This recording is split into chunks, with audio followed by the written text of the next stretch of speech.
As a rule, victims of abuse are introspective. So an abuser says something that's either manipulative, gaslighting, or just an attack, and we find this particle of truth in it and go introspective, and we say, well, the abuser's not wrong because I actually did, raise my voice or whatever. We find that little bit of truth, and then we focus on that.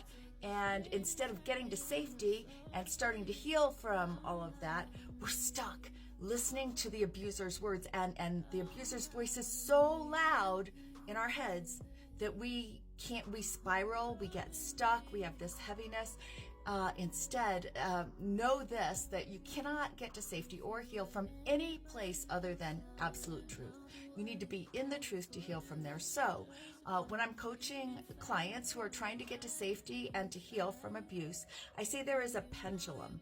On one side is the compassion and introspection and empathy, and on the other side is boundaries. And eventually we want our pendulum, really for most things in our lives, to come somewhere in the middle instead of swinging from side to side. So we eventually want to be compassionate, boundaried people.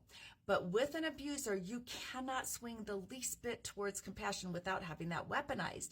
And so while you're working to become boundaried, to get to safety, to be able to protect yourself, you swing that pendulum all the way over to boundaries and set compassion aside. You're not losing that part of you. You're just setting it aside in a place where it would be weaponized or attacked or definitely used to hurt you. So you set compassion aside, knowing it's still a part of you. You just cannot be compassionate with an abuser while you're trying to get to safety. Once you're impervious to the abuser's attacks, to the manipulation, to the gaslighting, sure, bring compassion in then. But for now, just set it aside, knowing you're going to come back to it.